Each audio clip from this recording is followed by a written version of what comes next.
Estaba sirviendo el segundo plato cuando Patricia Hernández, mi nuera, golpeó el puño contra la mesa y me gritó delante de todos: «O me obedeces o te largas, vieja». El silencio que cayó sobre el comedor fue tan pesado que pude sentir su peso sobre mis hombros. Mi hijo Miguel se quedó mirando su plato, sin valor para defenderme. Los nietos dejaron de comer y bajaron la cabeza, avergonzados. Ahí estaba yo, Esperanza Morales, a los 68 años, siendo humillada en mi propia casa, en la cena dominical que tanto me esforzaba por preparar. Patricia continuó: «Me cansé de tus manías de dueña de casa. Aquí la que manda soy yo». Mi corazón se aceleró, pero algo extraño pasó. En lugar de encogerme como siempre hacía, sentí una calma helada apoderándose de mí. Durante 45 años construí esa casa ladrillo por ladrillo, trabajando como costurera para mantener a Miguel después de que mi esposo Francisco murió. Cada mueble, cada cortina, cada plato sobre esa mesa fueron conquistados con mi sudor. Patricia llegó hace 3 años, cuando se casó con mi hijo, y poco a poco fue tomando espacio, reorganizando mi cocina, cambiando la decoración, tratándome como una sirvienta en mi propia casa. Se quejaba de mi sazón, de mi forma de arreglar, del ruido que hacía por las mañanas. Miguel siempre se ponía de su lado. «Mamá, Patricia tiene razón, necesitas adaptarte». Pero ese domingo, cuando me humilló delante de toda la familia, me di cuenta de que había perdido no solo mi casa, sino también mi lugar en el mundo. Me levanté de la mesa despacio, me quité el delantal y lo puse sobre la silla. «Con permiso», dije con una voz que ni yo misma reconocí. Subí a mi cuarto, el único lugar que aún era mío, y cerré la puerta con llave. Me senté en la cama donde Francisco y yo soñamos tantos sueños, donde crié a Miguel sola, donde lloré todas las lágrimas de la viudez. Por debajo de la puerta, escuchaba las conversaciones continuando como si nada hubiera pasado, como si la dueña de la casa no acabara de ser expulsada de su propia mesa. Patricia se reía fuerte, comandando la situación. Fue en ese momento que abrí el cajón de la mesita de noche y saqué una carpeta que no tocaba desde hacía años. Ahí estaban todos los documentos de la casa, el testamento que Francisco dejó, las escrituras, los comprobantes de pago, todo a mi nombre, todo mío por derecho. Pero lo que ellos no sabían era que todo estaba a punto de cambiar. La historia comenzó hace 3 años, cuando Patricia entró en nuestras vidas como un huracán vestido de novia. Miguel la conoció en el trabajo. Ella era secretaria del jefe de él y se enamoró como un adolescente. Yo me alegré al principio. Pensé que era hora de que mi hijo encontrara el amor después de tanto tiempo solo. Patricia era bonita, joven, 20 años menor que Miguel, con una sonrisa que parecía sincera y palabras dulces que nos conquistaron a todos. Durante el noviazgo venía a casa los domingos. Me ayudaba en la cocina, me decía «Señora Esperanza», con respeto, elogiaba mi comida, se mostraba interesada en las historias de la familia. El día de la boda fue el más feliz de mi vida después de mucho tiempo. Veía a Miguel radiante, elegante en su traje, bailando con Patricia como si fuera el hombre más afortunado del mundo. Ella usaba el vestido de novia que habíamos escogido juntas, se veía hermosa, y cuando me abrazó después de la ceremonia me dijo: «Gracias por darme un hijo tan maravilloso, señora Esperanza. Prometo cuidarlo y hacerlo feliz». Lloré de emoción, pensando que finalmente tendría una hija, que la casa volvería a llenarse de vida, que tal vez pronto habría nietos corriendo por los pasillos. Los primeros meses fueron como una luna de miel para todos. Patricia se mudó a la casa con sus pocas pertenencias. Venía de una familia humilde, de un pueblo pequeño de Michoacán, y parecía agradecida por todo. Me ayudaba con los quehaceres, cocinábamos juntas, veíamos las novelas por la tarde mientras bordábamos. Miguel llegaba del trabajo y nos encontraba platicando y riéndose en la cocina. «Qué suerte tengo», decía. «Mis 2 mujeres favoritas se llevan tan bien». Patricia le daba besos, le servía la cena, lo consentía como a un rey. Yo pensaba que había encontrado la nuera perfecta, que Dios había bendecido a nuestra familia. Pero las cosas comenzaron a cambiar sutilmente. Primero fueron comentarios pequeños, casi imperceptibles. «Señora Esperanza, ¿no cree que esta sala estaría más moderna con muebles nuevos? ¿No le parece que la cocina necesita una remodelación? Miguel trabaja tanto, merece llegar a una casa más contemporánea. Al principio pensé que solo quería contribuir, hacer mejoras. Después de todo, era natural que una mujer joven quisiera poner su toque personal en la casa donde iba a vivir. Yo aceptaba sus sugerencias con cariño, pensando que era bonito que se sintiera en casa. La primera señal real de problemas llegó cuando Patricia empezó a reorganizar la cocina sin preguntarme. Un día, bajé por la mañana y encontré todos mis trastes en cajas, mis condimentos guardados en lugares diferentes, mis recetas familiares arrumbadas en un rincón. «Estoy organizando todo mejor», me dijo con una sonrisa que ya no llegaba a sus ojos. «Así será más eficiente cocinar». Cuando le pregunté dónde había puesto mi molcajete, el que mi madre me había regalado cuando me casé, me dijo que lo había guardado porque se veía muy viejo y feo en la cocina nueva que estaba creando. Miguel apoyaba todos sus cambios. Cuando yo trataba de hablar con él sobre las modificaciones que Patricia estaba haciendo sin consultarme, él me decía: «Mamá, deja que Patricia arregle la casa a su gusto. Ella va a ser la que pase más tiempo aquí cuando tengamos hijos». Sus palabras me dolieron profundamente, pero las tragué en silencio. No quería ser la suegra problemática de las que tanto se quejaba la gente. Quería que mi hijo fuera feliz, quería que su matrimonio funcionara, así que empecé a callarme, a aceptar, a ceder espacios que habían sido míos durante décadas. La transformación de Patricia de nuera amorosa a mujer controladora fue gradual pero implacable. Comenzó a hablarme de manera diferente cuando Miguel no estaba presente. Su voz se volvía más fría, más autoritaria. «Señora Esperanza, no me gusta cómo quedó la comida de ayer», me decía. «Los frijoles tenían demasiada sal y el arroz estaba seco. Necesita poner más atención cuando cocina». Yo, que había cocinado durante 50 años, que había alimentado a Francisco y a Miguel con amor y dedicación, de repente estaba recibiendo críticas constantes sobre algo que siempre había hecho bien. Cuando llegaron los primeros nietos, 2 hermosos pequeños que se convirtieron en la luz de mis ojos, pensé que las cosas mejorarían. Patricia necesitaría mi ayuda con los bebés, valoraría mi experiencia como madre, tal vez volvería a tratarme con cariño. Pero fue exactamente lo opuesto. Patricia se volvió aún más territorial, más celosa de mi relación con los niños. «No les dé dulces sin preguntarme», me ordenaba. «No los cargue tanto, se van a malcriar. Cuando les lea cuentos, hágalo en voz baja. No quiero que se acostumbren a su forma de hablar». Cada interacción con mis propios nietos tenía que ser supervisada, aprobada, controlada por ella. La gota que derramó el vaso fue cuando Patricia decidió que mi cuarto, el cuarto principal donde Francisco y yo habíamos dormido durante 20 años de matrimonio, debía ser para ellos. «Es lógico», le dijo a Miguel. «Somos la pareja joven, necesitamos el cuarto más grande para nosotros y los niños». Yo protesté tímidamente. Expliqué que ese cuarto tenía un significado especial para mí, que ahí estaban todos mis recuerdos con su padre. Miguel me miró con impaciencia y dijo: «Mamá, ya no seas tan apegada a las cosas materiales. Un cuarto es solo un cuarto». Esa noche me mudé al cuarto pequeño de atrás, cargando mis pocas pertenencias como una refugiada en mi propia casa. Patricia comenzó a tratarme como su empleada personal. Me despertaba temprano para que le preparara el desayuno exactamente como a ella le gustaba: huevos revueltos no muy secos, café con poca azúcar, pan tostado dorado pero no quemado. Si algo no estaba perfecto, me regañaba como a una niña. «¿No puede hacer algo tan simple correctamente, señora Esperanza?». Tenía que lavar su ropa de manera especial, planchar las camisas de Miguel de cierta forma, limpiar la casa siguiendo sus nuevas reglas.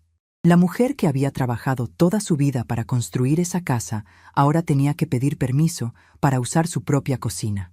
Los domingos, cuando venía el resto de la familia, mis hermanas, mis cuñados, mis sobrinos, Patricia representaba el papel de la nuera perfecta. Sonreía, servía café, hablaba dulcemente de lo mucho que me quería y respetaba. «La señora Esperanza es una bendición en nuestras vidas», decía con una sonrisa falsa. «No sé qué haríamos sin ella». Pero apenas se iban las visitas, volvía a ser la mujer fría y autoritaria que conocía. Una vez, mi hermana Dolores me preguntó en privado si todo estaba bien, porque me veía muy callada últimamente. No tuve valor de contarle la verdad. ¿Cómo explicar que me había convertido en una extraña en mi propia casa? Miguel cambió completamente después de casarse. El hijo amoroso que me abrazaba cada mañana antes de ir al trabajo, que me contaba sus problemas, que me pedía consejos, desapareció. Patricia se convirtió en su única confidente, su única prioridad. Cuando yo trataba de hablar con él sobre algo, él me respondía distraído, con prisa por terminar la conversación y volver con su esposa. «Ahorita no puedo, mamá. Patricia me necesita», era su respuesta constante. Las noches que antes pasábamos platicando en la sala, viendo televisión juntos, se acabaron. Ahora se encerraban en su cuarto y yo quedaba sola en la sala, sintiendo cómo la casa se volvía más fría y vacía cada día. La humillación del domingo no fue un evento aislado. Fue la culminación de 3 años de degradación sistemática. Patricia había establecido su dominio sobre la casa, sobre Miguel, sobre los nietos, y solo faltaba establecerlo sobre mí de manera definitiva. Durante semanas había estado presionando para que la cena dominical se hiciera a su manera, con su menú, sus reglas, su control total. Ese domingo llegó preparada para la confrontación final. Había invitado a sus padres, a sus hermanos, para que fueran testigos de su victoria sobre la vieja suegra que se atrevía a seguir actuando como dueña de la casa. Cuando me gritó delante de todos, cuando me ordenó obedecerla o largarme, Patricia no solo me estaba humillando, me estaba expulsando simbólicamente de mi lugar en la familia. Era su manera de decir que la época de la señora Esperanza había terminado, que ahora ella era la matriarca, la que mandaba, la que decidía quién pertenecía a la familia y quién no. Miguel, al quedarse callado, al no defenderme, confirmó su elección. Había elegido a su esposa por encima de la madre que lo había criado sola, que había sacrificado su juventud y sus sueños por darle una vida mejor. Esa noche, encerrada en mi pequeño cuarto, me miré al espejo y no reconocí a la mujer que veía. ¿Dónde estaba la Esperanza que había trabajado 2 turnos para pagar los estudios de Miguel? ¿Dónde estaba la mujer que había enfrentado sola la muerte de su esposo y había sacado adelante a su hijo? ¿Cuándo me había convertido en esta mujer asustada, sumisa, que aceptaba humillaciones en silencio? Esa noche tomé una decisión que cambiaría todo.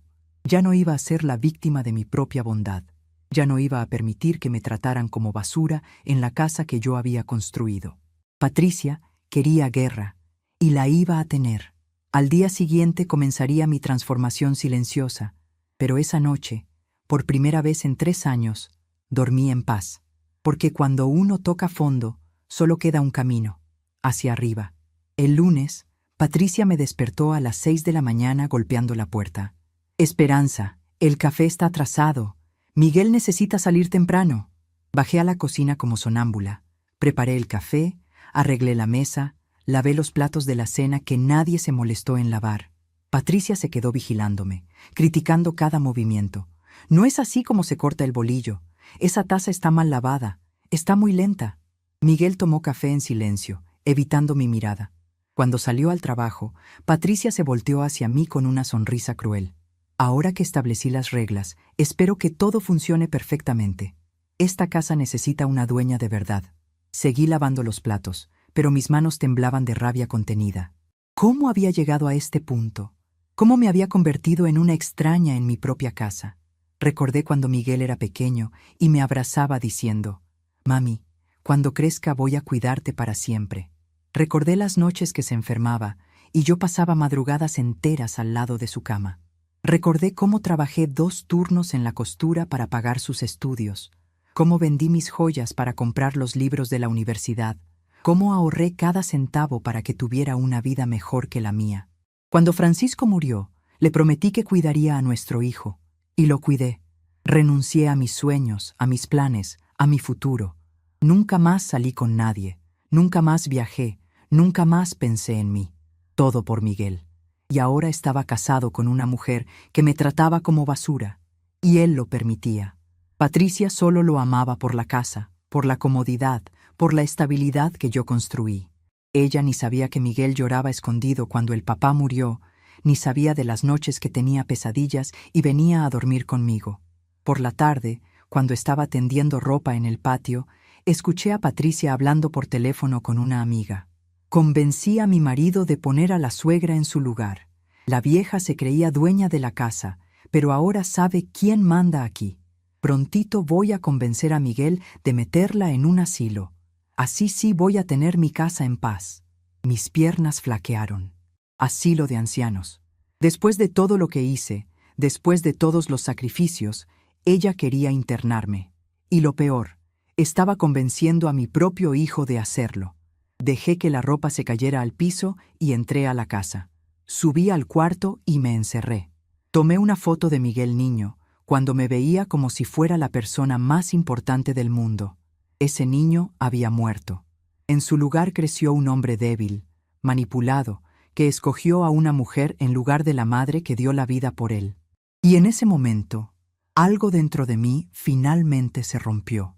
Esa noche no pude dormir. Me quedé despierta recordando cada momento de mi vida con Miguel, cada sacrificio que había hecho, cada sueño que había abandonado por él. Recordé cuando era bebé y se enfermó de pulmonía, cómo pasé 3 noches sin dormir cuidándolo en el hospital, rogándole a la Virgen de Guadalupe que no me lo quitara. Recordé sus primeros pasos en esta misma casa, sus primeras palabras. Mamá fue la primera, su primer día de escuela cuando lloró porque no me quería dejar. Recordé las tardes haciendo tarea juntos en la mesa de la cocina, las noches leyéndole cuentos antes de dormir, los domingos yendo juntos a misa y después a tomar raspados en el parque. Recordé cuando cumplió 15 años y le hice una fiesta sorpresa con todos sus amigos de la escuela. Trabajé semanas extras para juntar el dinero. Decoré la casa con globos y serpentinas, hice su pastel favorito de chocolate con 3 leches. Miguel estaba tan feliz esa noche, me abrazó delante de todos sus amigos y dijo: «Mi mamá es la mejor del mundo». Sus amigos aplaudieron, y yo me sentí la mujer más orgullosa de México.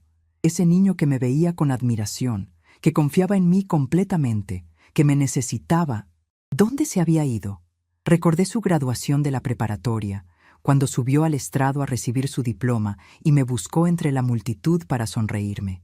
Yo estaba en primera fila, con mi vestido más bonito, el azul que Francisco me había regalado antes de morir, llorando de orgullo. Miguel había sido el mejor alumno de su generación. Había ganado una beca para la universidad. Tenía un futuro brillante por delante. Después de la ceremonia me abrazó y me dijo: «Gracias, mami. Todo lo que soy te lo debo a ti». Esa noche cenamos en el restaurante más elegante de la ciudad. Solo él y yo, celebrando su logro y planeando su futuro. Hablamos de sus sueños de ser ingeniero, de construir edificios hermosos, de tener una familia propia algún día. La universidad fue difícil para ambos. Miguel estudiaba ingeniería civil en la Ciudad de México. Tenía que viajar 3 horas diarias o quedarse en casa de mi hermana durante la semana. Yo trabajaba día y noche para pagar sus gastos. La colegiatura, los libros, el transporte, la comida. Vendí todo lo que tenía de valor. Los aretes de oro que Francisco me regaló cuando nació Miguel, mi anillo de matrimonio, hasta el ropero antiguo de mis papás. Pero valía la pena. Cada semestre que Miguel pasaba, cada materia que aprobaba, cada paso hacia su título, era una victoria compartida. Los fines de semana que venía a casa me contaba todo: sus profesores, sus compañeros, los proyectos en los que trabajaba. Éramos un equipo, él y yo contra el mundo. Cuando se graduó de ingeniero, fue el día más feliz de mi vida después de su nacimiento. Viajé a la Ciudad de México para la ceremonia, me puse mi rebozo más bonito, el de seda que había heredado de mi abuela. Miguel se veía tan guapo con su toga y birrete, tan maduro, tan profesional. Cuando lo llamaron al escenario para recibir su título, grité de emoción como una loca. La gente me miró raro, pero no me importó. Era mi hijo, mi orgullo, mi vida entera recibiendo el reconocimiento que se merecía por tanto esfuerzo. Después de la ceremonia fuimos a comer, y Miguel me regaló una pulsera de plata con una plaquita grabada que decía: «Para la mejor mamá del mundo. Gracias por creer en mí». Los primeros años después de su graduación fueron hermosos. Miguel consiguió trabajo en una constructora importante, ganaba bien, ayudaba con los gastos de la casa. Los domingos íbamos juntos al mercado. Comprábamos ingredientes para hacer sus platillos favoritos. Cocinábamos juntos mientras él me contaba sus proyectos de trabajo. Por las tardes nos sentábamos en el patio a tomar café y ver el atardecer, platicando de todo y de nada. Miguel me compraba regalitos, un perfume, una blusa bonita, flores para el altar de la Virgen. Me decía que cuando se casara, su esposa tendría que entender que su mamá siempre sería lo más importante en su vida. Cuando conoció a Patricia, al principio pensé que era perfecta para él. Era bonita, educada, parecía quererlo mucho. Los primeros meses que salieron juntos, Patricia venía seguido a la casa, me ayudaba en la cocina, se interesaba por las historias familiares, trataba a Miguel con tanto cariño que me daba gusto verlos juntos. Una vez me dijo: «Señora Esperanza, quiero pedirle permiso para amar a su hijo. Prometo que nunca voy a tratar de separarlos. Usted siempre va a ser lo más importante para él». Me emocioné tanto que la abracé llorando. Por fin, Miguel había encontrado una mujer que entendía lo especial que era nuestra relación. Pero ahora, 3 años después, esa mujer dulce había resultado ser una máscara. La Patricia real era calculadora, manipuladora, celosa de cualquier persona que tuviera influencia sobre Miguel. Había estudiado nuestras rutinas, nuestros hábitos, nuestras tradiciones, no para respetarlas, sino para destruirlas sistemáticamente. Cada cambio que había hecho en la casa era una forma de borrar mi presencia, de eliminar los recuerdos que Miguel y yo habíamos construido juntos. El molcajete de mi mamá escondido porque se veía feo, las fotos familiares reemplazadas por decoraciones modernas, la receta de mole de la abuela guardada en una caja porque nadie come esas cosas tan grasosas. El martes por la mañana, Patricia me despertó aún más temprano. «Esperanza, hoy vienen mis papás a almorzar. Quiero que prepare pozole rojo, arroz blanco, frijoles de la olla y tortillas hechas a mano, y que la casa esté impecable». Le pregunté si Miguel sabía de la visita, y me contestó secamente: «No es necesario que Miguel sepa todo lo que pasa en su casa. Yo puedo tomar decisiones sin consultarlo». Pasé toda la mañana cocinando y limpiando como si fuera la sirvienta de la casa. Cuando llegaron los papás de Patricia, gente humilde pero con aires de grandeza desde que su hija se había casado bien, me trataron exactamente como ella me había enseñado, con condescendencia disfrazada de cortesía. «Qué rico cocina usted, señora», decía la mamá de Patricia mientras devoraba mi pozole. «Patricia tiene mucha suerte de tener quien le ayude con los quehaceres de la casa». El papá de Patricia, un hombre pequeño y bigotón que trabajaba de plomero, se paseaba por mi casa como si fuera suya, criticando los muebles, sugiriendo mejoras, hablando de lo anticuado que se veía todo. «Mira, Patricia», le decía a su hija, «deberías convencer a Miguel de modernizar esta sala. Con el buen sueldo que gana, pueden darse esos lujos». Yo servía la comida, recogía los platos, lavaba los trastes, mientras ellos planeaban cambios en mi hogar como si yo fuera invisible. Después del almuerzo, escuché a Patricia hablando con su mamá en la sala. «Ya casi convengo a Miguel de buscar un asilo para la suegra. La pobre está muy vieja. Necesita cuidados especiales que nosotros no podemos darle aquí. Además, con los niños creciendo, necesitamos más espacio». Su mamá respondió: «Ay, hija, qué considerada eres. Los viejos a veces no entienden que estorban. Es mejor para todos que esté en un lugar donde la atiendan profesionalmente». Mis manos temblaron mientras secaba los platos. No solo Patricia quería deshacerse de mí, sino que ya tenía el apoyo de su familia para hacerlo. Y lo más doloroso era que hablaban de mí como si fuera un objeto molesto del que había que deshacerse. Esa tarde, cuando Miguel llegó del trabajo, Patricia ya había contado su versión de la visita familiar. «Amor, mis papás vinieron a almorzar y quedaron encantados con la casa. Mi mamá dice que tienes muy buen gusto para decorar». Miguel se veía contento de haber causado buena impresión en los suegros. Patricia continuó: «Por cierto, mi mamá me dio el nombre de un asilo muy bueno para personas mayores. Dice que tu mamá estaría mejor ahí, con gente de su edad, con actividades especiales para ancianos». Miguel asintió distraídamente mientras se cambiaba de ropa. «Sí, amor. Podríamos investigar. Mi mamá ya está grande. Tal vez necesita más cuidados de los que podemos darle aquí». Los escuché desde mi cuarto, donde me había refugiado después de limpiar toda la casa. Mi propio hijo hablando de mí como si fuera una carga, como si fuera un problema que resolver. No había preguntado mi opinión, no había considerado mis sentimientos, no había pensado ni por un segundo en todo lo que yo había sacrificado por él. Para Miguel, yo ya era solo una anciana molesta que ocupaba espacio en su casa, la casa que yo había pagado, la casa donde lo había criado, la casa donde había enterrado mis sueños para construir los suyos.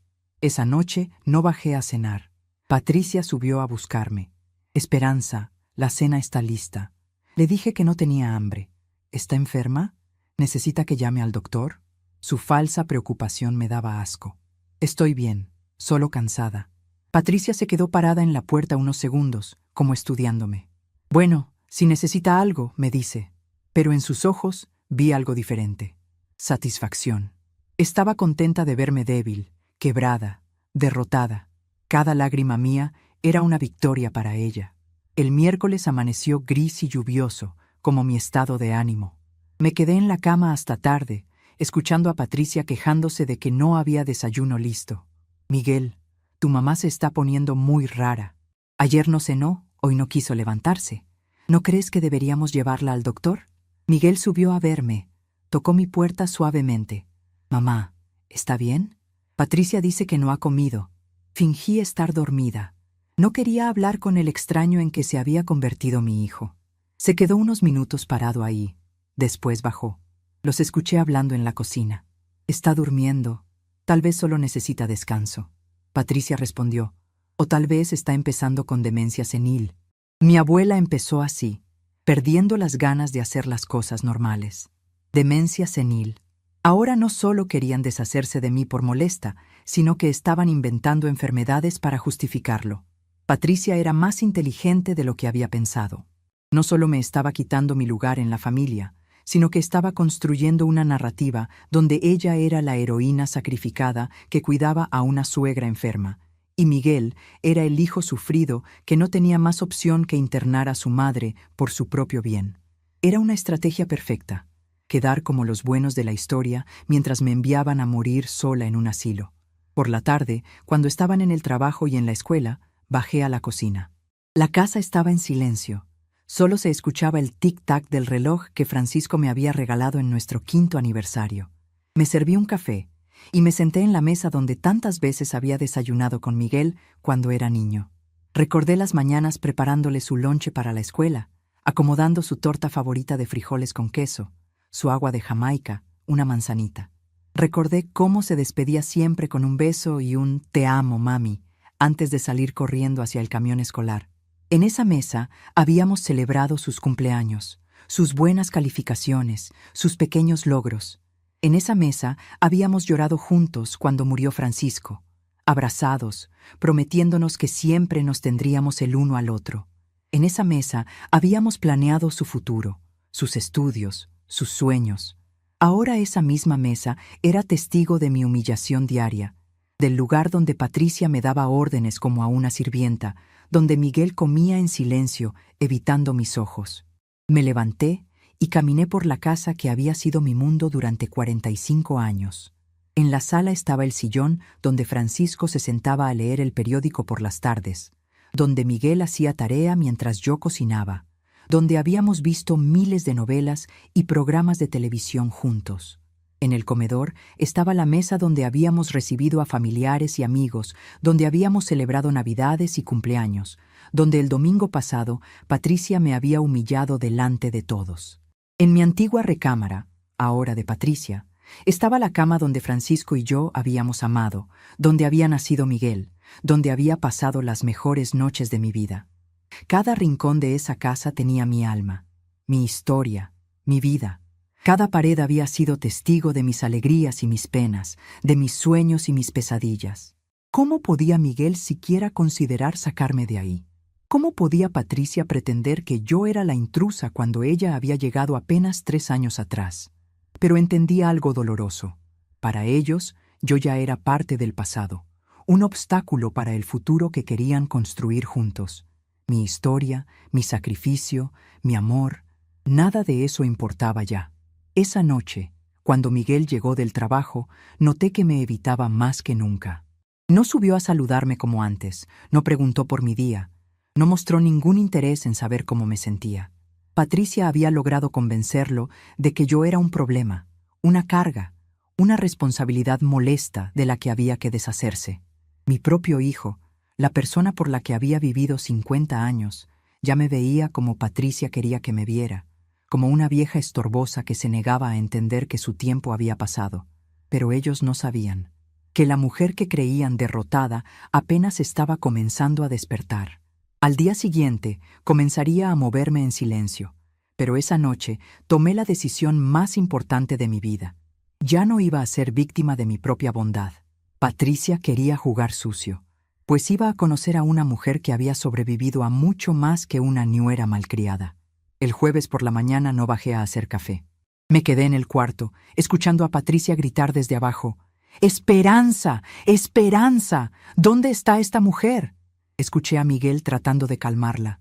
«Déjala, amor, debe estar mal por lo de ayer». Patricia replicó: «Mal nada, está haciendo berrinche, voy a subir y…». Pero no subió. Algo en mi ausencia la hizo dudar. Permanecí en silencio, organizando documentos, haciendo cuentas, planeando. Por primera vez en 3 años, la casa funcionó sin mí. Miguel salió al trabajo sin desayuno. Patricia tuvo que arreglársela sola. Y descubrí algo interesante. Ellos me necesitaban más de lo que yo los necesitaba a ellos. La casa era mía, el nombre en los documentos era mío, y tenía derechos que ni imaginaban. Cuando Miguel regresó del trabajo, subió a verme. Tocó la puerta y dijo: «Mamá, necesitamos platicar». No respondí. Insistió: «Por favor, mamá, abre la puerta». Continué en silencio. El viernes salí temprano de casa por primera vez en años. Fui al registro civil, al banco, al despacho del licenciado Salvador Mendoza, viejo conocido de la familia. El licenciado Mendoza me escuchó contar todo, desde la humillación del domingo hasta los planes de Patricia de meterme en un asilo. Movió la cabeza, indignado. «Señora Esperanza, usted tiene todos los derechos sobre esa casa. Su hijo y la nuera están viviendo ahí por su bondad, no por obligación». Le expliqué que quería tomar una decisión radical, pero necesitaba estar segura de que actuaba dentro de la ley. El licenciado Mendoza sonrió. «Claro que puede. Es su casa, su vida, su decisión». Salí del despacho con papeles importantes en la bolsa y una sensación de poder que no sentía desde hacía décadas. Pasé al banco, organicé algunas transferencias, hice llamadas importantes. Nadie en casa sabía dónde estaba. Patricia llamó varias veces, preocupada. No contesté. Cuando llegué a casa al final de la tarde, Miguel y Patricia me estaban esperando en la sala, claramente nerviosos. «Mamá, ¿dónde estuvo? Nos preocupamos», dijo Miguel. Patricia completó, tratando de sonar cariñosa. «Sí, suegra. No es seguro que una persona de su edad ande sola por ahí». Los miré a los dos y sonreí. Una sonrisa tranquila, serena, que los puso aún más nerviosos. «Estuve resolviendo algunos asuntos», respondí. «Asuntos importantes». Subí al cuarto y se quedaron abajo, susurrando. Por la noche, escuché a Patricia presionando a Miguel. «Está tramando algo. Necesitas hacer algo». Pero yo ya había hecho lo mío. El sábado por la mañana, bajé a la cocina como si nada hubiera pasado. Preparé café, arreglé la mesa, actué normalmente. Patricia se quedó desconfiada, pero se relajó un poco. Miguel salió al trabajo aliviado, pensando que había vuelto a la normalidad. ¡Qué error! Cuando salieron, tomé el teléfono e hice la llamada más importante de mi vida. Y cuando regresaron a casa, solo quedaba una carta. Durante esos días de silencio, había recordado algo que Francisco me dijo poco antes de morir. «Esperanza, en esta vida la gente va a tratar de aprovecharse de tu buen corazón. No dejes que te conviertan en víctima de tu propia bondad. Eres más fuerte de lo que crees, solo necesitas recordarlo». En ese momento no entendí completamente sus palabras, pero ahora, 40 años después, finalmente tenían sentido. Había pasado toda mi vida siendo la mujer que sacrifica, que se adapta, que cede, que perdona. Pero ya no más.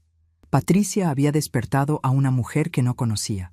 Una mujer capaz de tomar decisiones difíciles para proteger su dignidad.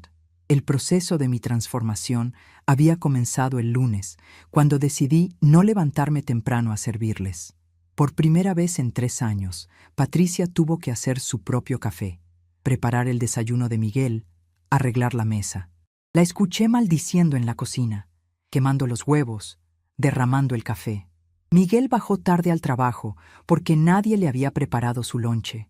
Esa pequeña rebeldía mía había causado caos en sus rutinas perfectamente organizadas. Me di cuenta de que mi sumisión era lo que mantenía funcionando su mundo cómodo. Sin mí, eran dos adultos mimados que no sabían cuidarse solos. El martes, cuando Patricia gritó mi nombre exigiendo que bajara, permanecí en mi cuarto leyendo la Biblia que Francisco me había regalado. Encontré un versículo que me habló directo al corazón. Mejor es vivir en rincón de azotea que con mujer rencillosa en casa espaciosa. Aunque hablaba de mujeres conflictivas, pensé que también aplicaba a mi situación. Mejor vivir sola con dignidad que en una casa grande siendo humillada. Esa tarde, escuché a Patricia hablando por teléfono con su madre. La vieja se está poniendo muy rara. No quiere hacer nada. Se queda encerrada en su cuarto todo el día. Creo que ya es hora de llamar al asilo. Sus palabras me confirmaron que mis sospechas eran correctas. Llevaba tiempo planeando deshacerse de mí. El miércoles fue cuando decidí actuar. Mientras ellos trabajaban, bajé al estudio donde Francisco guardaba sus documentos importantes. Hacía años que no entraba ahí. Patricia lo había convertido en un cuarto de juegos para los niños. Pero en el armario del fondo, detrás de juguetes y libros infantiles, encontré la caja fuerte que Francisco instaló años atrás. Adentro estaban todas las escrituras de la casa, el testamento, las pólizas de seguros, los comprobantes de pagos. Todo estaba a mi nombre. Francisco había sido muy cuidadoso de protegerme legalmente. Sabía que algún día podría quedar sola y vulnerable. Mientras revisaba los documentos, encontré algo que había olvidado completamente: una segunda propiedad. Un pequeño departamento en el centro de la ciudad que Francisco había comprado como inversión poco antes de morir. Durante todos estos años había estado rentado y el dinero se depositaba automáticamente en una cuenta bancaria que yo nunca revisaba. Con las rentas acumuladas y los intereses, había una cantidad considerable de dinero que Patricia y Miguel desconocían por completo. Francisco me había dejado más protegida de lo que imaginaba. Esa tarde llamé al licenciado Mendoza para consultarle sobre mis derechos y opciones. Señora Esperanza, me dijo, usted es la única propietaria de esa casa. Su hijo no tiene ningún derecho legal sobre la propiedad. Puede hacer con ella lo que guste, venderla, rentarla o simplemente echar a los ocupantes actuales. Le pregunté sobre el proceso legal para recuperar mi casa. Es muy simple, explicó. Como es su propiedad y ellos no pagan renta ni tienen contrato, puede darles un plazo para desocupar. Si se niegan, podemos iniciar un proceso de desalojo. Sus palabras me dieron la fuerza que necesitaba para tomar la decisión final. El jueves por la mañana, cuando no bajé a hacer el café, Patricia subió furiosa hasta mi puerta. Esperanza, ya basta de caprichos. Baje inmediatamente a hacer su trabajo. Su trabajo. Así me veía, como su empleada personal. Le grité desde adentro. Ya no trabajo para usted, señora Patricia. Se quedó callada unos segundos, sorprendida por mi respuesta. Después comenzó a golpear la puerta. Abra esta puerta inmediatamente. En esta casa yo soy la que manda. Pero no abrí. Por primera vez en 3 años, le había dicho que no a Patricia Hernández y se sintió liberador. Cuando Miguel regresó del trabajo ese jueves, Patricia ya le había contado su versión de los hechos. Tu mamá se está volviendo loca, Miguel. Me gritó. Me faltó al respeto. Se niega a hacer sus obligaciones en la casa. Creo que ya es urgente llamar al asilo. Miguel subió a hablar conmigo. Tocó suavemente la puerta. Mamá, ¿podemos platicar? Patricia me dice que le gritó. Le respondí desde adentro. Dile a tu esposa que ya no soy su sirvienta y dile también que esta es mi casa, no la suya. Miguel se quedó sorprendido por mi tono firme. Mamá, no entiendo qué le pasa. ¿Por qué está actuando así? Le expliqué. Estoy actuando como la dueña de esta casa, algo que se les había olvidado a todos. El viernes, cuando salí temprano sin avisar, Patricia entró en pánico. Me siguió hasta la puerta gritando, «No puede salir así nada más, es peligroso, regrese inmediatamente». Pero seguí caminando sin voltear. Era la primera vez en años que salía sola, sin pedir permiso, sin dar explicaciones. Me sentí como una mujer libre. En el despacho del licenciado Mendoza, firmé todos los papeles necesarios para recuperar el control total de mi propiedad. También actualicé mi testamento, removiendo a Miguel como beneficiario principal y dejando instrucciones muy específicas sobre el destino de mis bienes. Cuando regresé a casa esa tarde, encontré a Miguel y Patricia esperándome en la sala, como si fueran los dueños de casa recibiendo a una visita problemática. «Mamá, necesitamos hablar seriamente», dijo Miguel con un tono que no me gustó. «Patricia y yo hemos estado platicando y creemos que necesita ayuda profesional. Su comportamiento de estos días no es normal». Patricia agregó con falsa preocupación: «Señora Esperanza, entendemos que la edad trae cambios, pero no puede seguir actuando de manera tan extraña. Tenemos niños en la casa, necesitamos estabilidad». Los miré a los dos y sonreí. Ya no me daban miedo sus amenazas veladas. «La única cosa extraña aquí», les dije, «es que ustedes crean que pueden decidir sobre mi vida en mi casa». Esa noche escuché a Patricia hablando por teléfono con alguien, probablemente investigando asilos. «Sí, es urgente. La señora tiene 68 años, está mostrando signos de demencia, comportamiento agresivo, desobediencia. ¿Tienen espacio disponible?». Sus palabras me confirmaron que ya tenía todo planeado. No solo quería sacarme de mi casa, sino que iba a usar el pretexto de enfermedad mental para hacerlo. Era más inteligente y más cruel de lo que había pensado. Pero dos podían jugar ese juego, y yo tenía cartas que ella ni sospechaba. El sábado actué como si hubiera vuelto a la normalidad para despistarlos. Preparé desayuno, limpié la casa, actué como la suegra sumisa de siempre. Patricia se relajó pensando que había ganado la batalla psicológica. Miguel se fue al trabajo aliviado, creyendo que ya había pasado mi crisis nerviosa. Pero mientras ellos creían que había vuelto a ser la víctima de siempre, yo estaba ejecutando el plan más importante de mi vida. Cuando se fueron, hice las llamadas que cambiarían todo para siempre. Primero llamé al licenciado Mendoza. «Licenciado, quiero proceder con lo que platicamos. Prepare los documentos de desalojo». Después llamé a una empresa de mudanzas. «Necesito que mañana domingo, a las 12 del día, vengan a recoger mis pertenencias en esta dirección». Luego llamé a mi hermana Dolores. «Hermana, ¿puedo quedarme contigo unos días mientras arreglo mi nueva casa?». También llamé al banco para transferir dinero a mi cuenta personal, dinero que iba a necesitar para mi nueva vida independiente. La llamada más difícil fue a una agencia inmobiliaria. «Quiero poner en venta una casa». «Sí, es urgente. Los ocupantes actuales tienen que desocupar en 30 días».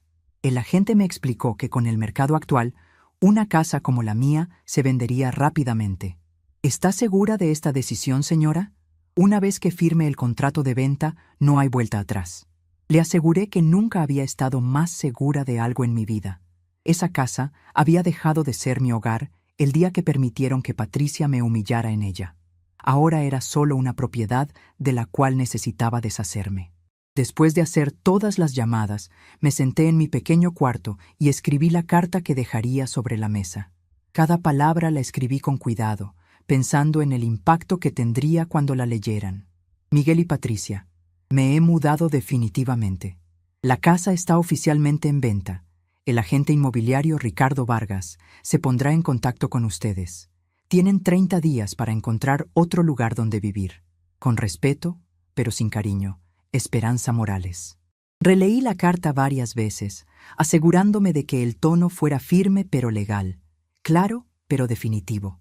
Esa noche dormí mejor que en meses. Por primera vez en 3 años, iba a dormir sabiendo que al día siguiente ya no sería víctima de nadie. Al día siguiente comenzaría mi nueva vida, lejos de la humillación, lejos de la manipulación, lejos de quienes habían confundido mi bondad con debilidad. Patricia había despertado a la mujer equivocada. Había despertado a la viuda que sobrevivió sola, a la madre que sacrificó todo por su hijo, a la mujer que construyó una casa con sus propias manos. Y esa mujer no iba a permitir que nadie más la pisoteara. El domingo amaneció soleado, como si el cielo estuviera celebrando mi liberación.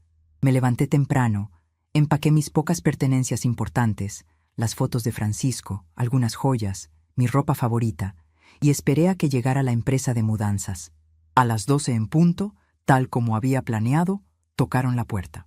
Miguel y Patricia estaban en misa con los niños, así que la casa estaba vacía. En una hora, los cargadores sacaron todo lo que quería llevarme. El resto, los muebles, los electrodomésticos, todo lo demás, se quedaría con la casa para facilitar la venta. Antes de irme, dejé la carta sobre la mesa del comedor, exactamente en el lugar donde Patricia me había humillado el domingo anterior. Era simbólico. Donde había comenzado mi humillación, ahora comenzaba mi liberación. Cerré la puerta de la casa donde había vivido 45 años, donde había sido feliz con Francisco, donde había criado a Miguel, donde había sufrido los últimos 3 años. Al cerrarla, no sentí tristeza, sino alivio. Esa casa ya no era mi hogar. Mi hogar estaría donde me respetaran y me valoraran. Cuando Miguel y Patricia regresaron de misa y encontraron la carta, su mundo perfecto se derrumbó en segundos. Patricia gritó como loca: «¡No puede hacer esto! ¡Esta casa también es nuestra!». Miguel se quedó pálido, releyendo la carta una y otra vez, como si las palabras fueran a cambiar. Llamaron a mi celular docenas de veces. No contesté ni una sola. Que descubrieran solos que sí podía hacer todo eso, y mucho más.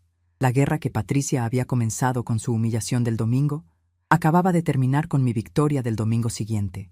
La vieja esperanza que se dejaba maltratar había muerto ese domingo por la mañana. La mujer que renació era alguien completamente diferente, libre, digna y finalmente dueña de su propio destino. La carta estaba sobre la mesa del comedor, en el mismo lugar donde Patricia me había humillado el domingo anterior. Miguel y Patricia, me he mudado definitivamente. La casa está oficialmente en venta. El agente inmobiliario Ricardo Vargas se pondrá en contacto con ustedes.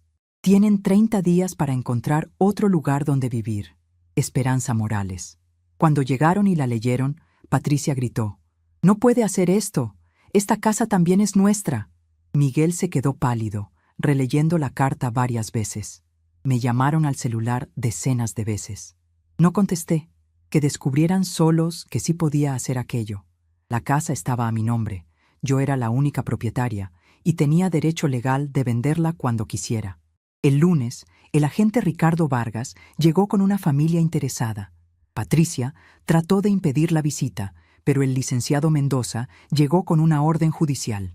La señora Esperanza Morales es la única propietaria de este inmueble. Cualquier interferencia en la venta constituirá delito. Miguel vino a mi nuevo departamento, pequeño, pero mío, el martes siguiente. Estaba flaco, con ojeras, claramente alterado. «Mamá, por favor, vamos a platicar. No puede vender nuestra casa».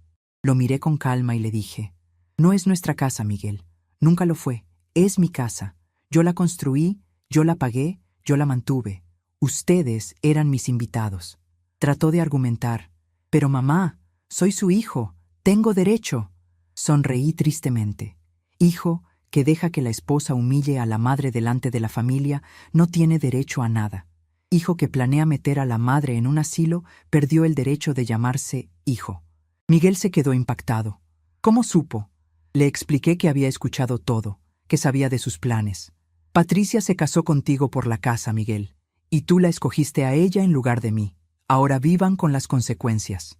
La casa se vendió en 15 días a una familia joven con niños pequeños. Miguel y Patricia tuvieron que mudarse a un departamento rentado del otro lado de la ciudad, lejos de todo, con una renta que comprometía casi todo el sueldo de él. Patricia, acostumbrada a la comodidad de la casa grande con patio, jardín y 3 recámaras, entró en depresión. Comenzó a pelear con Miguel todos los días, culpándolo por la situación. «Tu mamá destruyó nuestra vida, y tú se lo permitiste». Miguel trató de buscarme varias veces, mandó flores, tarjetas, mensajes. Yo recibía todo en silencio, pero no respondía. Un día, me encontré a Miguel en la calle por casualidad. Estaba más flaco aún, con la cara marcada por el sufrimiento. «Mamá, Patricia me dejó, se fue y se llevó todo. Estoy solo, sin casa, sin familia, sin nada. Usted tenía razón sobre ella». Miré a mi hijo, el niño que crié, que me abrazaba, que prometió cuidarme para siempre, y sentí una punzada en el corazón. Pero ya era demasiado tarde. «Miguel», dije calmadamente, «tú me echaste de mi propia casa. Permitiste que tu esposa me humillara. Planeaste internarme. Ahora sabes lo que se siente quedarse sin hogar. Ellos querían que desapareciera. Entonces fue exactamente lo que hice. Los primeros días después de mudarme a mi nuevo departamento fueron extraños pero liberadores. Despertar sin escuchar gritos, desayunar a la hora que quería, ver televisión sin que nadie cambiara el canal, cocinar solo lo que me gustaba. El departamento era pequeño comparado con la casa, pero era completamente mío. Nadie me daba órdenes, nadie criticaba mi comida, nadie me trataba como sirvienta. Por primera vez en 3 años tenía paz. Mi hermana Dolores venía a visitarme seguido, preocupada por cómo me estaba adaptando. ¿No extrañas la casa grande, Esperanza?, me preguntaba. Extraño la casa, le respondía, pero no extraño ser humillada en ella. Durante la primera semana, Miguel llamó todos los días. Dejaba mensajes llorando, pidiendo perdón, suplicando que regresara. Mamá, cometí un error. Patricia me manipuló, me cegó. No sabía lo que hacía. Por favor, perdóneme. Escuchaba cada mensaje hasta el final, pero no regresaba las llamadas. No era que no lo perdonara. Las madres siempre perdonan, pero perdonar no significaba volver a ser víctima. Perdonar no significaba olvidar la humillación. Perdonar no significaba aceptar ser pisoteada otra vez. Patricia duró exactamente 3 semanas en el departamento rentado antes de abandonar a Miguel. La mujer que supuestamente lo amaba tanto, que había peleado por controlar su casa, que había manipulado cada situación para quedarse con todo, desapareció en cuanto se dio cuenta de que ya no habría casa grande, comodidades ni estabilidad económica. Se llevó hasta los electrodomésticos que Miguel había comprado con tanto esfuerzo. Una vecina me contó que vio a Patricia cargando cosas en una camioneta mientras Miguel estaba en el trabajo. Cuando él regresó, encontró el departamento vacío y una nota. Esto no era lo que esperaba de la vida. Necesito un hombre que me pueda dar seguridad real. La ironía era perfecta. Patricia había destruido el hogar estable que yo había construido para Miguel, solo para descubrir que sin esa estabilidad, él no le servía. Había matado a la gallina de los huevos de oro. Miguel se quedó solo en un cuarto rentado, trabajando en 2 empleos para pagar las deudas que Patricia había dejado. Tarjetas de crédito, préstamos, compras a meses sin intereses que ahora tenía que pagar él solo. La vida cómoda que había tenido durante 28 años, gracias a mi trabajo y sacrificio, había desaparecido para siempre. Un mes después de mudarme, Miguel apareció en mi departamento sin avisar. Estaba más delgado que nunca, con ropa arrugada, sin afeitar. «Mamá, necesito hablar con usted». Lo dejé pasar, pero mantuve mi distancia. Se sentó en mi pequeña sala y comenzó a llorar como cuando era niño. «Patricia se fue, mamá. Me dejó con todas las deudas. Se llevó todo lo que pudo cargar. Perdí la casa, perdí a mi familia, perdí todo. Y lo peor es que ahora entiendo que usted tenía razón desde el principio». Le serví un café. Mi instinto maternal era difícil de controlar, pero no lo consolé como antes. «Miguel», le dije, «durante 3 años permitiste que esa mujer me humillara en mi propia casa. Nunca me defendiste, nunca tomaste mi lado, nunca consideraste mis sentimientos. Planeaban internarme como si fuera una loca, solo para quedarse con mi casa. Y ahora que ella te abandonó, ¿vienes a buscar a la mamá que despreciaste?»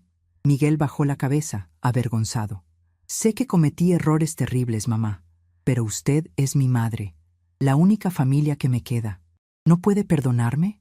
Lo miré con tristeza. «Ya te perdoné, Miguel, pero perdonar no significa volver atrás. Perdonar no significa olvidar. Perdonar no significa que voy a permitir que me lastimen otra vez». Miguel trató de convencerme durante 2 horas. Me recordó los buenos tiempos de su infancia, me pidió que pensara en los nietos, me prometió que todo sería diferente si le daba otra oportunidad. «Podemos vivir juntos otra vez, mamá. Buscaremos una casa nueva, empezaremos de cero».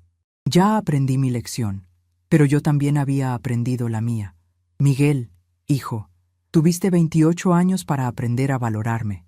Tuviste toda una vida para entender lo que significaba mi sacrificio. Solo te diste cuenta cuando te quedaste solo y sin recursos. Eso no es amor, es conveniencia». Le expliqué cómo me había sentido durante esos 3 años terribles. ¿Sabes lo que es ser humillada por tu propia nuera delante de toda la familia y que tu hijo se quede callado? ¿Sabes lo que es escuchar que planean internarte como si fueras una loca? ¿Sabes lo que es convertirte en sirvienta en la casa que construiste con tu sudor? Miguel lloraba mientras yo hablaba. No sabía que se sentía tan mal, mamá. Patricia me decía que usted estaba exagerando, que era normal que las suegras y nueras tuvieran roces. Le respondí, no eran roces, Miguel. Era maltrato sistemático. Y tú escogiste creerle a ella en lugar de creerme a mí. Cuando Miguel se fue esa tarde, supe que era la última vez que intentaría convencerme de regresar. En sus ojos vi que finalmente había entendido la magnitud de lo que había perdido. No solo había perdido una casa y una esposa, había perdido el amor incondicional de la persona que más lo había amado en el mundo. Había cambiado a la madre que dio la vida por él por una mujer que lo abandonó a la primera dificultad. Y ahora tendría que vivir con esa decisión por el resto de su vida. Las semanas siguientes fueron de ajuste y redescubrimiento. Aprendí a vivir sola después de décadas de vivir para otros. Compré plantas para decorar mi pequeño departamento. Me inscribí en clases de tejido en el centro comunitario. Comencé a leer novelas que no había podido leer en años. Lentamente, fui redescubriendo quién era Esperanza Morales más allá de ser madre y suegra. Era una mujer inteligente, capaz, con gustos propios y opiniones firmes. Mi hermana Dolores me ayudó mucho en esa transición. Esperanza, me decía, durante 50 años viviste para tu marido y tu hijo. Ya es hora de que vivas para ti. Tenía razón. Había olvidado que tenía derecho a ser feliz, derecho a ser respetada, derecho a tomar mis propias decisiones. El dinero de la venta de la casa, más los ahorros de la renta del otro departamento, me daban seguridad económica para el resto de mi vida. Ya no dependía de nadie para sobrevivir. 3 meses después de mudarme, encontré a Patricia en el supermercado. Estaba acompañada de un hombre mayor, bien vestido, que claramente tenía dinero. Me vio y se acercó con una sonrisa falsa. Señora Esperanza, ¿cómo está? He sabido que Miguel está pasando por momentos difíciles. La miré fríamente. Patricia, tú fuiste quien destruyó a mi hijo. Tú fuiste quien arruinó nuestra familia por ambición. Espero que el Señor que te acompaña sepa la clase de mujer que eres. Patricia se puso roja de vergüenza. Su nuevo novio la miró con curiosidad, claramente sin saber toda la historia. Me alejé sin decir más. No valía la pena gastar energía en alguien que ya había salido de mi vida para siempre. 6 meses después de dejar la casa, recibí una llamada de Miguel. Su voz sonaba más madura, más reflexiva. Mamá, no la llamo para pedirle que regrese. Solo quiero que sepa que entiendo por qué se fue. Entiendo que lo que hicimos estuvo mal. Entiendo que merecía respeto y no se lo dimos. Le agradecí por reconocerlo, pero le dejé claro que las disculpas no cambiaban el pasado. Miguel, me da gusto que hayas reflexionado, pero algunas decisiones no tienen vuelta atrás. Tú escogiste a Patricia por encima de mí, y ahora ambos vivimos con las consecuencias de esa elección. La conversación fue cordial pero distante. Miguel me contó que había conseguido un trabajo mejor, que estaba pagando sus deudas poco a poco, que había aprendido a vivir solo y a valorar las cosas simples de la vida. La experiencia me sirvió para crecer, mamá, aunque el precio haya sido muy alto. Le deseé lo mejor, sinceramente, pero también le dejé claro que nuestros caminos se habían separado para siempre. Te deseo felicidad, Miguel, pero ya no desde cerca. Ya no puedo arriesgarme a volver a ser lastimada. Al final de esa llamada, me sentí en paz con mi decisión. Había hecho lo correcto al alejarme. No era venganza, era supervivencia emocional. No era crueldad, era dignidad. Había aprendido que el amor propio era tan importante como el amor a los hijos, y que nadie tenía derecho a pisotear mi valor como persona, ni siquiera mi propio hijo. Patricia había querido destruirme, pero sin saberlo, me había liberado. Me había obligado a redescubrir mi fuerza, mi valor, mi capacidad de ser feliz por mí misma. 1 año después, Miguel se casó con una mujer diferente, una enfermera humilde y trabajadora que lo conoció en su peor momento y lo aceptó así. No me invitó a la boda, sabía que no iría, pero mi hermana me contó que había sido una ceremonia sencilla, sin lujos, pero llena de amor verdadero. Me alegré por él, sinceramente. Todos merecían una segunda oportunidad en el amor, incluso quienes habían cometido errores terribles. Pero esa segunda oportunidad tendría que construirla sin mí. Yo ya había cerrado ese capítulo de mi vida y había comenzado uno nuevo, donde la protagonista era yo misma, no mi papel como madre o suegra. La casa donde viví 45 años ahora albergaba a la familia joven que la compró. Pasaba por ahí de vez en cuando y veía a los niños jugando en el jardín que antes cuidaba, a la nueva dueña tendiendo ropa en el mismo patio donde escuché los planes crueles de Patricia. La casa había vuelto a ser un hogar lleno de amor y risas, algo que había dejado de ser durante los últimos 3 años que viví ahí. Me alegraba que hubiera encontrado una familia que la valorara y la cuidara como se merecía. Patricia desapareció de nuestras vidas tan súbitamente como había llegado.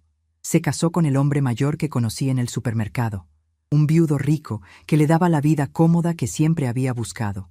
Miguel me contó que había sabido por amigos comunes que Patricia se había inventado toda una historia sobre ser víctima de una suegra loca y un esposo abusivo.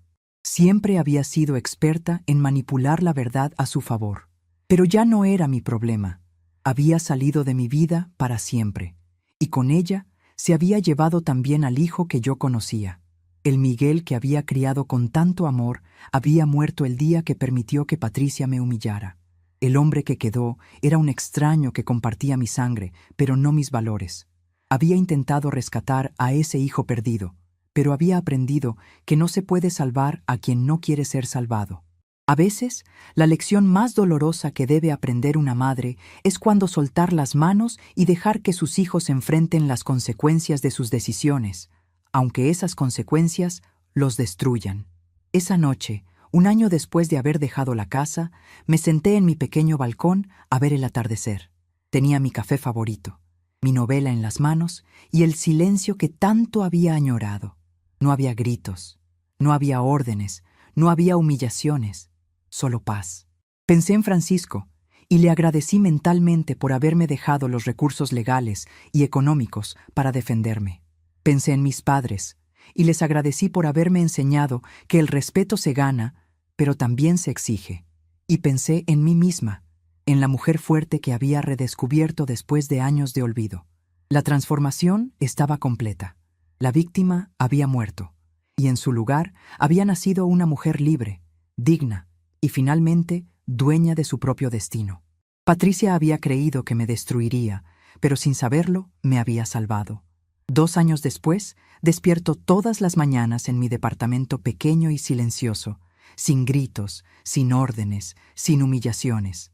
Hago mi café como me gusta, lo tomo en el tiempo que quiero, leo el periódico completo si se me antoja. La paz que encontré no tiene precio. A veces veo a Miguel pasando por la calle donde vivo.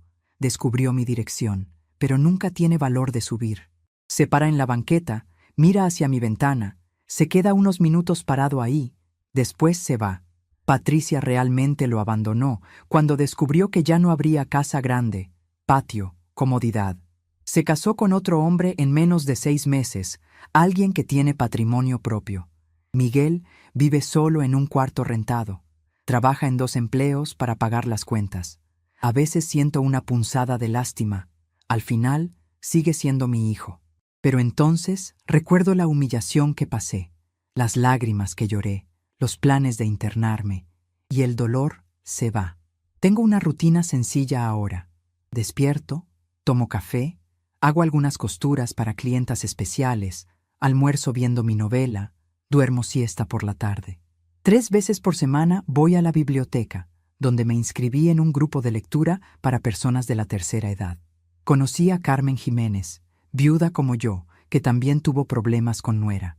Nos hicimos amigas. Ella me dijo algo que nunca voy a olvidar. Esperanza, amor de madre que se vuelve esclavitud no es amor, es enfermedad.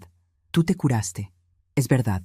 Pasé 68 años de mi vida viviendo para otros. Esposo, hijo, nuera. Ahora, finalmente, vivo para mí. Cuando alguien pregunta si extraño a la familia, respondo que familia de verdad no humilla, no desprecia, no abandona. Lo que yo tenía no era familia, era gente aprovechándose de mi bondad. La transformación no fue fácil al principio. Los primeros meses me despertaba temprano por costumbre, esperando escuchar los gritos de Patricia exigiendo desayuno. Tardé semanas en acostumbrarme a desayunar cuando quería, a ver televisión sin que nadie cambiara el canal, a cocinar solo para mí. Había olvidado cómo era vivir sin miedo a ser regañada, sin ansiedad por no hacer las cosas como otros esperaban. Poco a poco, redescubrí mis propios gustos. Me gusta el café con poca azúcar, prefiero las novelas románticas a los noticieros, disfruto cocinar platillos sencillos sin presión de complacer a nadie más. Mi departamento es pequeño pero acogedor.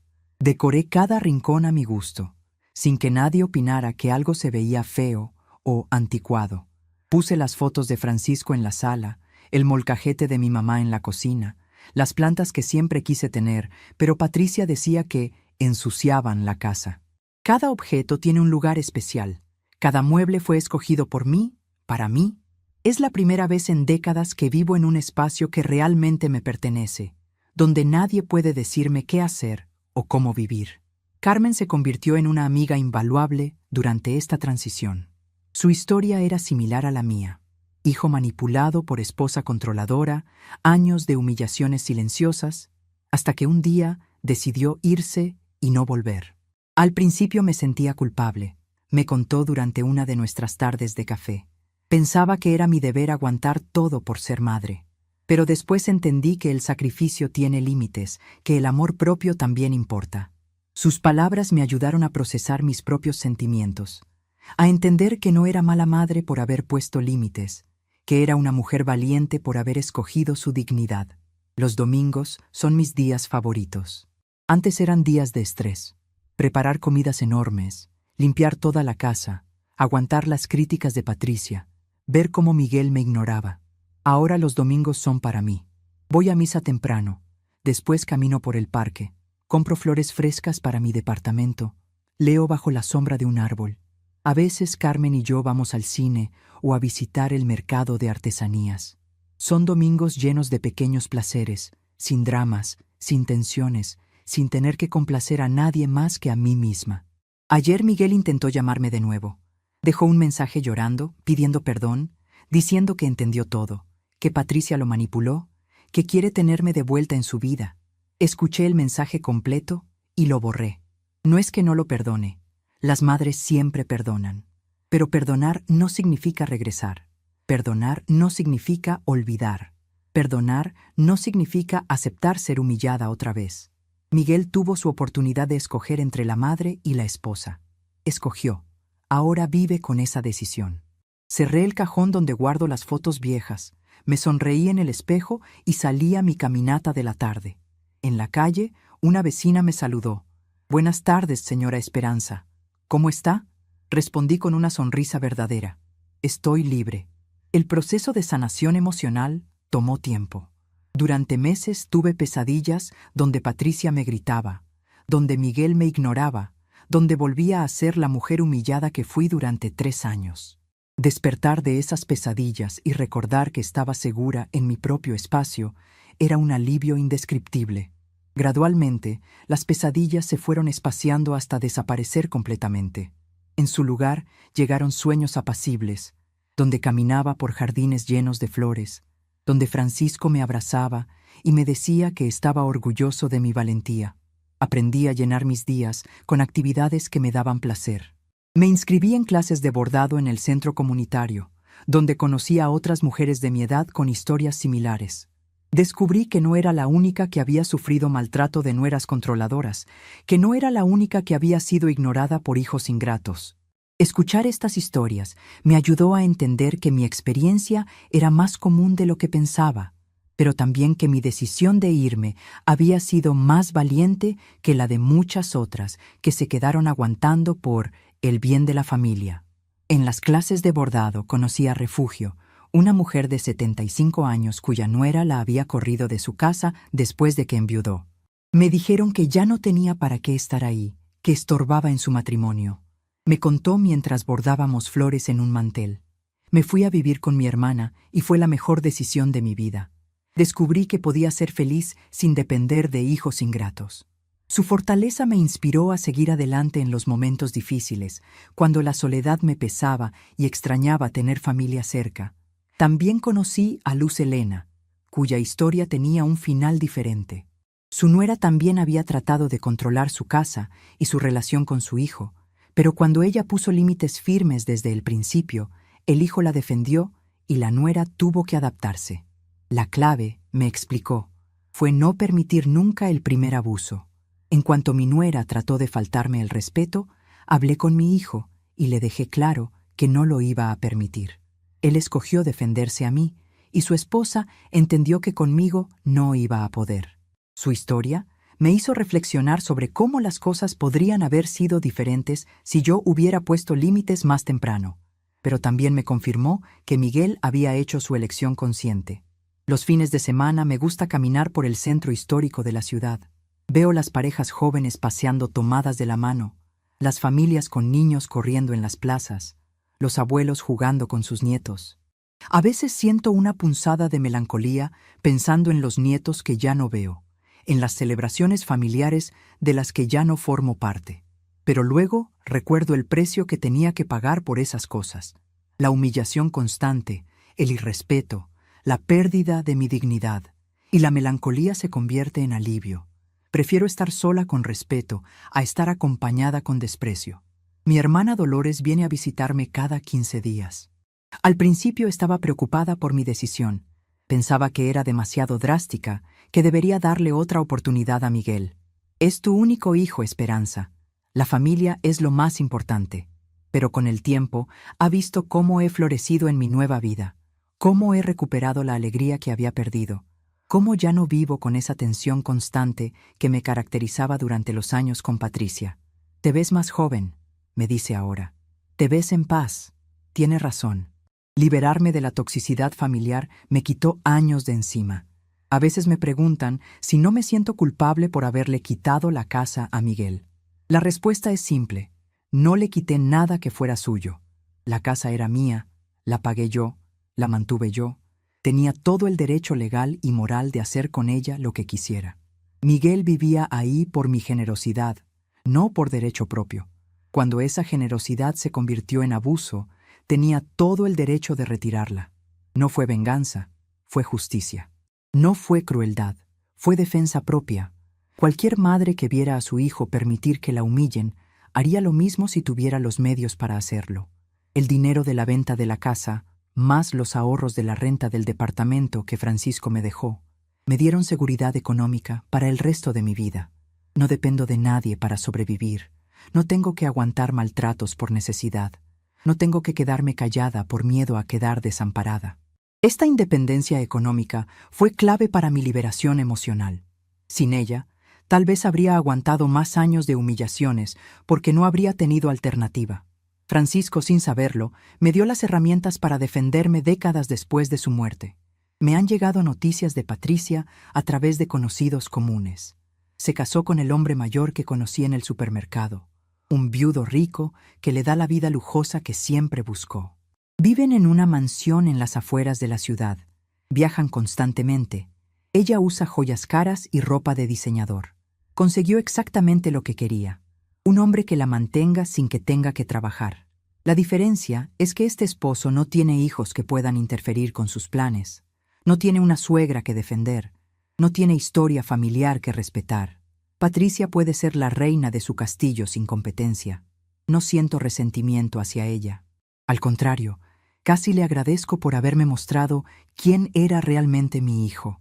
Si no hubiera sido por su crueldad, tal vez habría pasado el resto de mi vida siendo la madre abnegada que se sacrifica en silencio. Patricia me forzó a encontrar mi fuerza, a redescubrir mi valor, a defender mi dignidad. Sin saberlo, fue el catalizador de mi liberación. Su maldad se convirtió en mi bendición. De Miguel sé que sigue luchando económicamente. Después de que Patricia lo dejó con todas las deudas, tuvo que trabajar en 2 empleos para salir adelante. Su nuevo trabajo como supervisor de obra le da mejor sueldo, pero las deudas acumuladas lo mantendrán pagando por años. Se casó hace 6 meses con una enfermera llamada Rosa, una mujer sencilla y trabajadora que lo conoció en su peor momento. Mi hermana fue a la boda, una ceremonia pequeña en el registro civil, y me contó que Miguel se veía bien, más maduro, más humilde. Preguntó por ti, me dijo Dolores. Dijo que esperaba que estuvieras bien y que algún día pudieras perdonarlo. Le respondí que ya lo había perdonado, pero que el perdón no significaba reconciliación. Rosa parece ser una mujer completamente diferente a Patricia. Viene de una familia humilde como la nuestra, trabaja para mantenerse, no busca lujos ni comodidades que no puede costear. Según mi hermana, trata a Miguel con cariño pero también con firmeza, no lo deja victimizarse ni culpar a otros por sus problemas. Es lo que él necesitaba, dice Dolores. Una mujer que lo quiera de verdad, no por lo que pueda darle. Me alegro sinceramente de que Miguel haya encontrado un amor auténtico, pero esa felicidad la construirá sin mí.